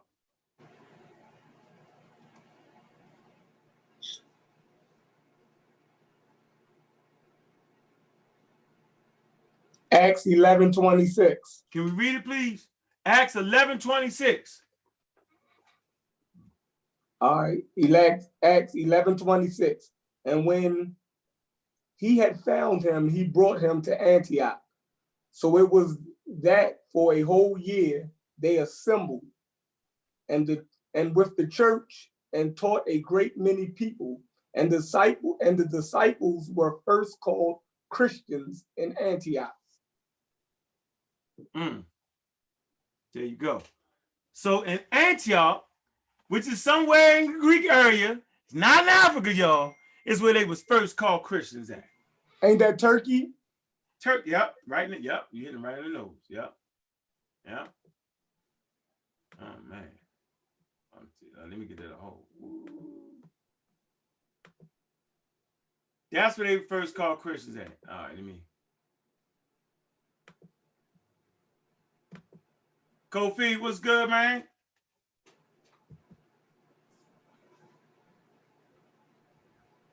You in there? Kofi. I ain't no dang on Kofi. Who that? Oh, that's you again? Oh, you be on some boy. I thought you was in there, man. Good. You want to say something, Sean? I don't know where you went at. No, I changed my device. I got logged in on my laptop, which is logged on to Kofi. Oh, okay. All right. For the Zoom. All right. All right. So they was first called Christians in Antioch, right? Is where you got Paul starts his ministry. So he's actually administering to the Gentiles. This is where we call it European Christianity. Paul started that, the Gentiles, the Goyim, right? In the New Testament, Goyim, in the Old Testament, Goyim means a different nation outside of Israel. So we know black people obviously wasn't the original Hebrews because they're considered the Goyim, right? The Hamites are considered the Goyim, all right? The Jephthhites are considered the Goyim, different nations of those who do not practice the sacraments. Understand, I was raised in the Jewish neighborhood. I know exactly what a Goyim is, all right? So the Europeans was brought into the fold, the Greeks and all that, through this statement right here. So they was first called Christians, not in Africa, but with the Isles. You know what I'm saying? In the non-African nation or in the non-Jewish nation. This is where they was first called Christians. So to be a Christian, right, is to be a non-Jewish person, which is not to say that ancient Christianity was an actual, what we like to call it, what they call it, Sean? Damn. A sect of Judaism. So all the first people of the way, because that's what it was called, people of the way, right? People of the way were all Jews. Matthew, Mark, and Luke, and Jesus Christ himself was Jewish, and they kept all the Jewish laws, practices. The question is, what the hell happened to y'all? Y'all start practicing the white Christianity. Well, you can go to church on Sunday. Funny. So we come to Dr. Ben Word, page 77. He says, approximately 65 years after the Sharina Rebellion in 115 CE, and sometime before July 180 CE, Christianity was introduced into Northwest Africa. So he says it was introduced into Northwest Africa around 180 CE. That's 180 years after Jesus supposedly died and rose from the dead. Remember, y'all, whenever people walk on water and turn wine into water and turn loaves of bread to fish and all that, that's called mythology. There's a deeper underlying story to that. Relax. Nobody dies and comes back to life no matter what y'all say. It's a belief system created by the people who believe in that. And we're not privileged to believe anything than a person that believes that. So the Malachi York followers actually think Malachi York has special powers, and right now he can transform back and forth to jail. And he's waiting on the sham. They really believe that. They really believe he could hover. They really believe he could reincarnate himself. Why would we listen to them? We have to go to outside sources to see if that was true and accurate, right? So these dates are approximately true because there was never any mention of Christians there before in any of the records of the Roman imperial government that colonized the area. The first mention of the Christians came about with the martyrdom of many of their numbers on the 17th of July, 180 CE. There is no record giving the exact number of the original group either, only of those tried and found guilty. Committing Christian acts against the Roman state. Let's get this straight for y'all. At the Nicene Council, which hidden colors, misinform you. That's a pseudo documentary. I hate to say it's the truth. Where they misinform you is that at the Nicene Council is where Jesus was formed and the virgin birth was put together and he took out the Black Christ and all that. That's not true. Constantine did not make Christianity the state-sponsored religion. During Constantine time, it was not the state-sponsored religion. Y'all can look this up if you study history of Christianity. I'm gonna say this again. Constantine did not, I'm gonna say it again, did not make Christianity the state-sponsored religion. You would have to go years after him where certain emperors actually implemented the state-sponsored religion as Christianity, and it wasn't Constantine. Thank you very much. There you go. So let me read this. It says committing Christian acts against the Roman state, etc. So you go on to say, it goes on to say, it must, on page 78, it must be remembered that the Christians of the Carthaginian were indigenous Africans brought in from neighboring state called Numidia as slaves for the Roman imperialists who were ruling Carthage and other parts of North Africa at the time. It is also to be noted that amongst these early Christian slaves of every color, so they was Christians of every color, y'all, right, were Petrea, let me spell it, Perpetua, brother, and the same Philithia mentioned before, of whom it is said, her ordeal caused the premature birth of her only child, and a few hours previous to her death as martyrdom for Jesus Christ. So you know this particular sister, or when I say sister, I'm just talking about a human being. This particular person, right, was actually one of the first martyrdom. All right. Hey y'all, we got our first donation. Shout out to Max. Appreciate you, man. Appreciate that donation, man, to move us forward in what we doing, man. Shout out to you, brother. I'm a Raw squad up, man, because y'all know we're gonna be official. So, okay, so these first Christians in the Roman Empire, right, what they're talking about were African. Now, let's get that term African straight. If you was in Carthage, you was an African. Why? Because it was part of the Roman province. The Roman province had nothing to do with all of Africa. It wasn't no place called Africa, just the Roman province. Y'all got to Google that. Let me slow it down. During this time period, they didn't know about all of Africa. The Romans didn't. Right? The area that they called Africa was the Roman province. Look at Roman Africa, Google that. It'll show you what it was. Hey, Sheffrin, Sean, can you give me a map of Roman Africa? I don't know how I share my screen. So I got it. go ahead. Let's get a map of Roman Africa real quick. It's 1232. Uh-oh. I ain't gonna mess all that up. It's 12:30. It's 12:32. We got about we rolling on the clock. All right, so we got first Christians. They're in Antioch, which is non-African area. Share your screen. There you go.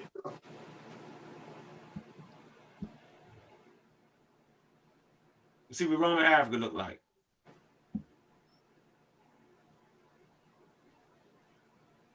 Roman province. There you go. Can't see. All right, there you go. All right, there you go, yo. It's a little part of Africa, then they got, look at that. There you go. Oh, let me do the screen some justice. Should have went to the article. Oh, all right, that's all. That's it. I see it. Scroll. I'm gonna give you this. All right.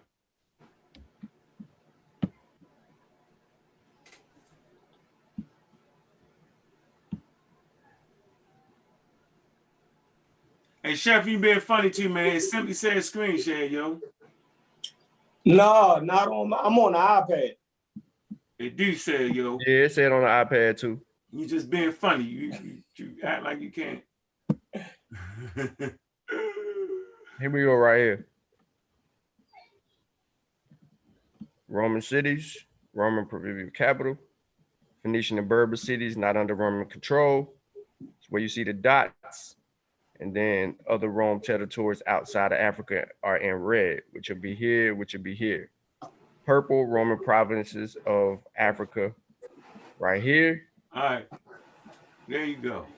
If it ain't in there, it ain't, that's all they had right there. So stop it. Yeah, they didn't have Africa. Right. That's what they had, and they named that. And what's That's that? one. That's 50 AD. What it say? 50 AD. Mm-hmm. So here go to Africa again with that purple and red etch going around here in this area, right over here. The same thing that was saying up top. You have Mauritania and those two spots over here. So not affiliated with over here. Then you have other Rome territories, which is the same two spots. You have the things with this little line was Roman roads. So all these roads right here from here was Roman roads. And then up there was Roman roads. All of these is Roman roads. They don't even go but below the Sahara. They're all at the tip. And then you have provincial capital right there. So with the here, they go 1, they go 2, they go 3.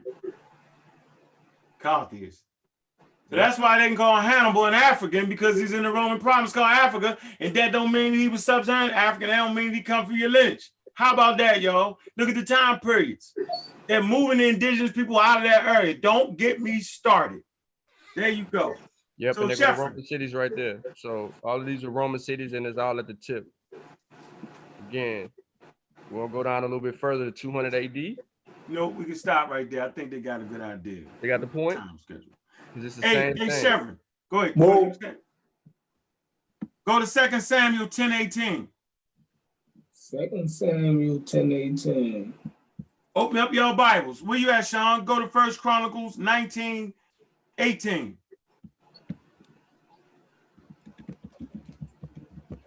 So in the title, it says the Bible, the Word of God, right? So I showed y'all where Christianity came in. All right? At least I thought I tried to anyway. Tried to show y'all when it was. Where you want the bus first? Sheffrin or me? Yeah, I want Sheffrin to go first. All right. 2 Samuel, Samuel 10:18. Go ahead and read that. All right. Let's This is see. supposed to be the Word of God, right? Yep. That's what they say. Let's deal with some of the mistakes. This is important to wake y'all up. This ain't the Word of God. It's the words of human beings. Making mistakes like everybody do in literature. Go ahead. I gotta find the verse. I ain't no Bible. I ain't no Hebrew Israelite. I just can't. Type it in the search engine. Yo, you're a funny guy. Dang. Yo, just yelling Okay, out well, Bible verses like he said Hebrew Samuel Israelite. 2 Samuel. Go ahead. Yeah, he can get it faster than Verse me. what? I need y'all to have two separate things, man. Man, I got it. What? You 2 got it. Samuel what? 10:18. Yeah, but I need you to have first. Hold on, Sean, relax. I need you to have 1 Chronicles 19:18. Sharon, just type in 2 Samuel 2 10:18. Samuel. And the verse I will got come both, up in yo. Google. You ain't gotta have a Bible. Man, let me see. What I'm trying to tell you, Unc, I got them both up. Because they tied to the hip. I know you is, man, but it's gonna mess up if you read it because they're gonna think you making it up. I got it. He said they tied you to the hip. 2 Samuel 10:18. Yeah, y'all see how fast I found it. He tripping, yo. You gotta tell you a heathen, yo. You ain't never read the Bible. Yeah. You got them Hebrew Israelite skills. Nah, I don't think the Hebrews reading these parts, yo. They stand away from stuff. Hey, for the record, a heathen is something that the Christians came up. Not what they call them, shit. No, not the word. Yeah, heathen and all that. Something that's outside of and cult and all that culture. All right, but go ahead. 2 Samuel 10:18. Mhm. And the Syrians fled before Israel, and David killed of the Syrians the men of 700 chariots and 40,000 horsemen, and wounded Shabak and commander of their army. How many chariots? David destroyed? 400,000. Huh? No, 700 chariots. All right, stop right there in your holy Bible. David destroyed 700 chariots. Go ahead, Sean. 1 Chronicles 19:18. But they fled before Israel, and David killed 7,000 of their chariots and 40,000 of their foot soldiers. He also killed Shaphat, the commander of their army. There you go. So in 1 Chronicles, it's 7,000 chariots. This is the same battle they talking about, but in 2 Samuel, it's 700 chariots. How in the world do God mess that up? And they got 40,000 horsemen in Samuel, and they got 40,000 footmen in Chronicles. How does God that knows everything, omnipotent, omnipresent, omnipotent, mess up the numbers? You tell me, believers. Very, very interesting. It's not the word of God. It's the word of human beings creating literature for their culture is what it is. And of course, they're going to make mistakes because the book of Samuel has absolutely nothing to do with the book of Chronicles. They was written at different times by different people, y'all. That's why there's different things in that. I'm just going to put it on the screen, so they don't know we playing. First Chronicles 19, well, let's go to Samuel's. 2 Samuel 10:18. There it is. But they fled before Israel, and David killed 700 of their chariots and 40,000 of their foot soldiers. He also struck down Shaphat, the commander of the army, and he died there. All right. Chronicles First Chronicles 19:18. But they fled before Israel, and David killed 7,000 of their chariots and 40,000 of their foot soldiers. He also killed Shobek, the commander of their army.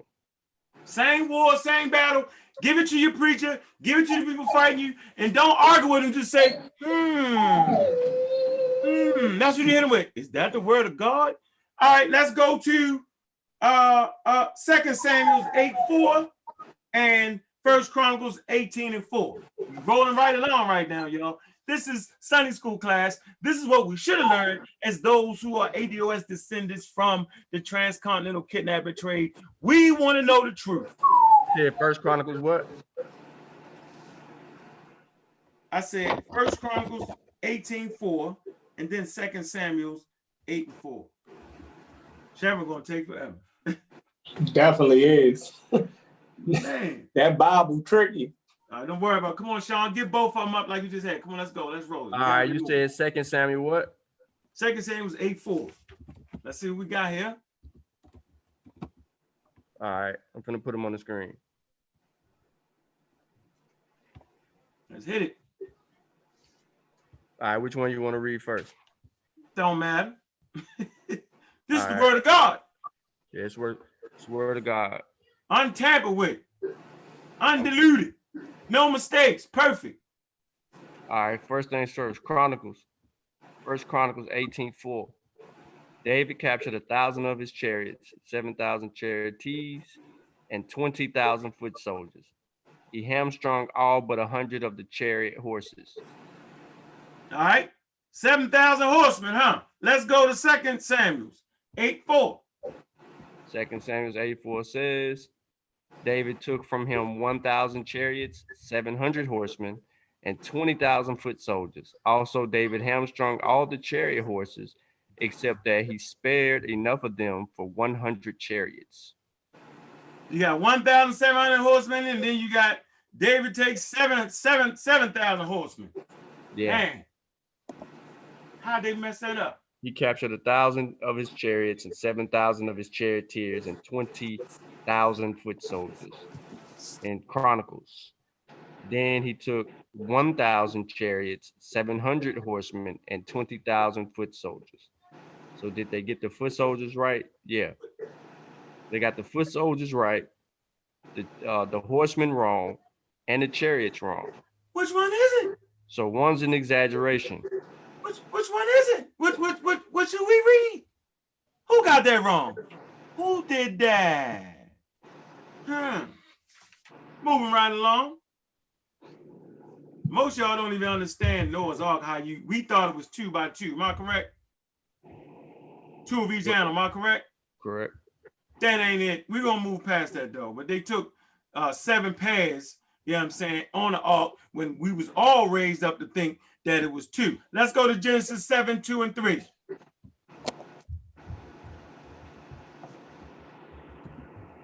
Genesis 7, 2, and 3. Yep.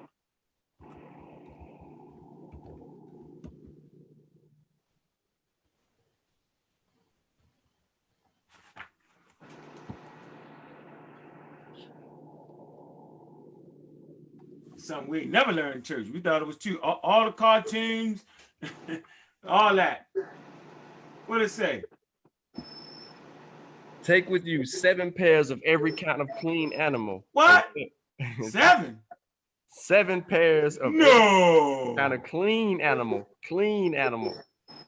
a male and its mate, and 1 pair of every kind. So 14 in total. Really? Yeah, and one pair of every kind of unclean animal, a male and its mate. That ain't what I learned. So what Bible you using? What Bible you using? That's what they're gonna say to you. They're gonna say, what Bible you using? Hey, go to Genesis 6:19. Hold on. We got to get the numbers right. So 7 kind of unclean animal, a male and its mate. So 14. So you got 7 times 2, right? Yep. You got 1. You got 7 males, 7. So you got another 14. So you got 14 unclean, and then you really got 28 because you got 14. You got 7 pairs of every kind of clean animal, a male and its mate, one pair of every kind of unclean animal. So I'm giving you the numbers there. Then you got 7 pairs of every kind of bird, male and female. Oh my goodness. And you think of where? Let's go to Genesis.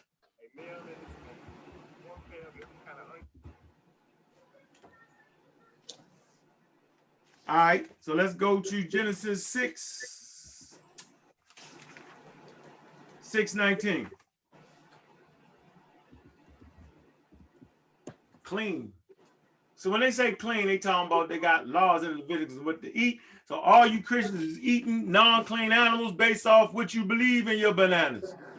So who adjusted the Christian narrative or the Hebrew narrative, which formulates Christianity? That's an adjustment on the sect of Judaism that was originally they followed all the laws and statutes. People will say to you, well, those laws were too hard for people to follow. That's not true. There are only 613 laws in Leviticus. Y'all thought it was 10 and 613. Look it up. That's not a burden on the damn people. We got thousands of laws in the United States, and it ain't burdening y'all down to nothing. So cut that out. Stop it, Christians. Y'all was supposed to continue on dealing with the law. What happened was, by the time Paul went to the Goyim, right, they was eating pork. That's what they was eating. So to get that money for those areas, right, they ain't had no choice but to do it. Hold up. Wait a minute. Hey, yo, so now the verse that you just told us to pull up, it then flipped it. What it say? It says you ought to bring into the ark 2 of all living creatures, male and female, to keep them alive with you.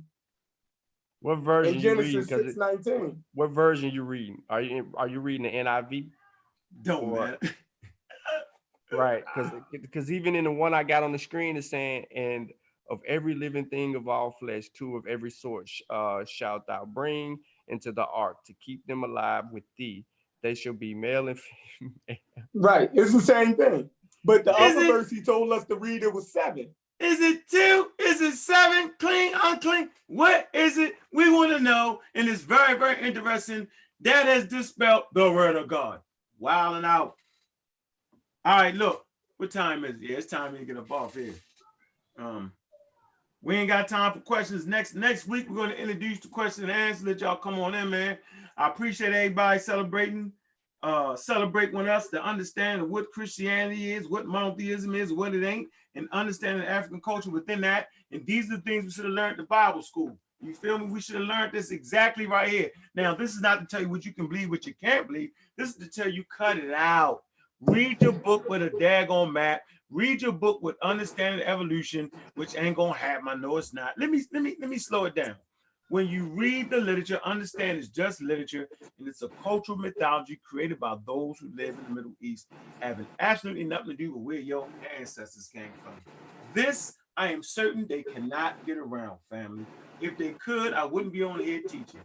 Make sure y'all support Abjuware. Make sure y'all support Ad Edime Productions. You know what I'm saying? This episode is brought to you by Ad Edime Productions and Abjuware. All right, make sure y'all support all the books and everything. Make sure y'all deal with that GoFundMe, man. Send $1, send $2, send $100, send $10, send a daggone $1 million, and watch me turn it all the way up. Appreciate y'all, man. Don't forget that debate in December the 15th on a Sunday when we're going against the pseudos that affected our community with that misinformation. So now we're going to cut the head off the snake, y'all. This is where the misinformation comes to the community. This is why people are anti-vaccine, right? Because they're anti-scientific. They're anti-African. To be anti-vaccines is to be anti-African. To be anti-scientific is to be anti-African. There's no around that. To be Christians is to be anti-African. To be Muslim is to be anti-African. To be Jewish is to be anti-African. At its very fabric of what these things do, they go against the cultural understanding of what our ancestors did. That's what I'm talking about. To be a Muslim, Christian, or Jew is to suffer from an inferiority complex. What do I mean? Meaning you thought that our systems were inferior. Well, maybe you didn't know what our system was, because we was enslaved. Okay, I'll give you that. You didn't know. Now in 2019, you know exactly what our systems are. And if you're still following that and still arguing that, you are inferior thinking when you're going against those cultures. You should be at the point where you could make up your own thing that will help you survive in an environment of another civilization. I'll leave y'all with that. Any of y'all want to finish off? Nah, you just nailed it right there. That's the quote of the day. How about you, brother Sean, Moss Clan Warrior? Shashi Monty Meta, Monty Meta Next. I'm a Raw Squad official. What's up? Stay tuned, man. You know, in a couple hours, you know, after Garfield get through with the Nibiru thing, we're gonna deal with some folklore in West Africa on the Masi Warrior Clan channel. It's gonna be a short build, but we're gonna get into it. And I actually had it up, but y'all couldn't see it. But we're gonna talk about that, man. We're gonna go in a little direction, teach y'all some West African folklore, and kind of get you in the mindset of that. So it's gonna be a Nigerian folk tale, a tale of two birds is what we're gonna call it, and we'll deal with it like that. But that'll be in a couple of hours, so stay tuned for that, yo. And yeah, good. Today was a good build.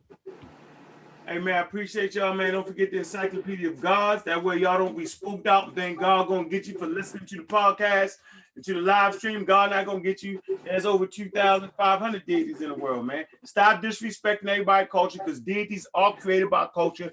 Deities are created by the human mind. And when you disrespect other people's gods, you're disrespecting their culture. And when you disrespect their culture, you're arrogant and thinking that they would ever even need your God, Allah, Yahweh, Jesus Christ, to make it in the world. Human beings have been living in culture since about 160,000 years ago, 300,000 years ago. I clearly showed you on the screen. So obviously, God of the Hebrew variety is very, very, very, very, very late in the annals of human history. With that, man, look, I'm a Raw Squad up. Shout out to Dagger Squad. Shout out to MBK. Shout out to Mossy. Remember, all the other channels is incorporated in the Amaral Squad family, and you got to watch them to get the whole gist of everything. You know what I'm saying? It's very, very important. Okay?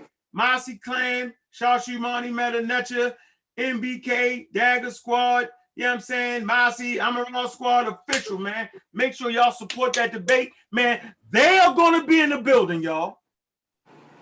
They will have all 8 people in the building. You need to get in there and make sure y'all supporting. Even if you don't agree with vaccines, you need to be in there supporting us, because now we stepping all the way up. No, they stepping all the way up. They want to take a chance. All right? We ain't taking a chance. We dealing with scientific literacy.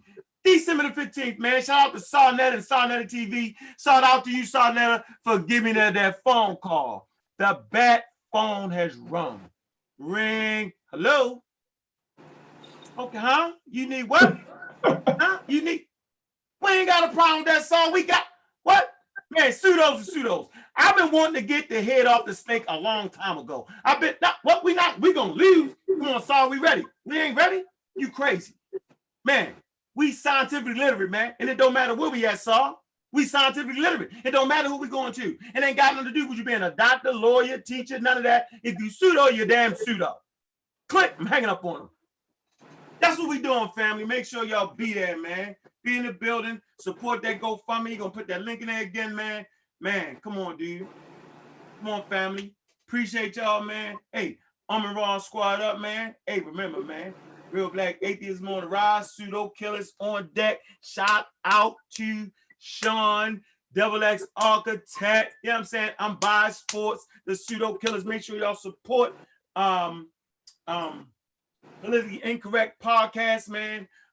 We're gonna have shirts in the building at the debate. Y'all know what it is, man. I appreciate everybody, man. Thanks for that support, man. I'm back on my A grade, beating the brakes off of them. We ain't really howling and screaming. We ain't cussing and fussing. We ain't trying to scare nobody away. And we ain't forgot about them Christians that beat the brakes off of Snake Jabari. We ain't forgot about them. And we ain't forgot about every time I get a wild hair, I'm a bang on Jabari. And every time I feel like banging on the young pseudo, y'all know I'm a bang on them. And every time I feel like banging on Sarah Stupid City, I'm banging on them because they do us a grave injustice with the foolery and with the character that they exhibit. Hey man, appreciate y'all, man. And we out.